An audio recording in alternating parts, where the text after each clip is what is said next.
നമസ്കാരം, welcome to Prabhas veggie world. ഇഞ്ചി തൈര് ഇല്ലാതെ സദ്യ കംപ്ലീറ്റ് ആവില്ല കേട്ടോ. അതുകൊണ്ട് തന്നെ ഞാൻ ഇന്ന് വന്നത് ഇഞ്ചി തൈരുമായിട്ടാണ്. വളരെ സിമ്പിളായി 2 മിനിറ്റ് കൊണ്ട് ഉണ്ടാക്കാൻ പറ്റുന്ന ഇഞ്ചി തൈര് എങ്ങനെയാണെന്ന് ഉണ്ടാക്കേണ്ടതെന്ന് നോക്കാം. അതിനായിട്ട് ഒരു പച്ചമുളകാണ് കട്ട് ചെയ്തത് എടുത്തിരിക്കുന്നത്. പിന്നെ വേണ്ടത് 2 ടീസ്പൂൺ ചോപ്പ് ചെയ്ത് വെച്ചിട്ടുള്ള ജിഞ്ചറാണ്. ഞാൻ ഇതിനെ രണ്ടിനെയും കൂടി ഒന്ന് ക്രഷ് ചെയ്യാൻ പോകണം കേട്ടോ.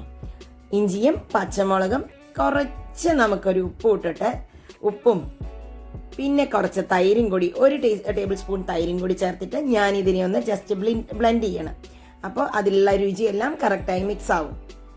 ഇനി ഞാൻ എടുക്കുന്നത് 1 ടേബിൾ സ്പൂൺ തൈര് എടുത്തിട്ടുണ്ട്. ഇതിനെ ഞാൻ ജസ്റ്റ് ഒന്ന് ആ കട്ടയൊക്കൊന്ന് ഉടയ്ക്കുകയാണ്. ഇല്ല എങ്കിൽ നമ്മൾ ആ മിക്സ് ഇതിലേക്ക് ബ്ലെൻഡ് ചെയ്തിട്ടുള്ള മിക്സ് ഇടുമ്പോൾ അവിടെയും ഇവിടെയും കട്ടയായിട്ട് കിടക്കും. അതില്ലാതിരിക്കാനാണ് ഇങ്ങനെ ചെയ്യുന്നത്. ഇനി ഇതിനൊന്നുള്ള ഉപ്പിട്ടും കൂടി ഇട്ട് കൊടുക്കാം.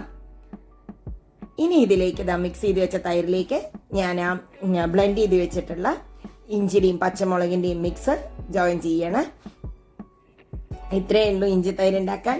വളരെ പെട്ടെന്ന് ഉണ്ടാക്കിയിട്ടുണ്ട്. പക്ഷെ സദ്യയിലെ ഏറ്റവും പ്രധാനപ്പെട്ട ഒരു ഡിഷ് തന്നെയാണ് കേട്ടോ ഇഞ്ചി തൈര്. അപ്പൊ ഉണ്ടാക്കി നോക്കി അഭിപ്രായങ്ങൾ പറയാൻ മറക്കരുത്. പാലക്കാടൻ സ്റ്റൈൽ ഇഞ്ചി തൈര് കണ്ടിട്ട് പറയൂ. Thank you. ഹാപ്പി ഓണം.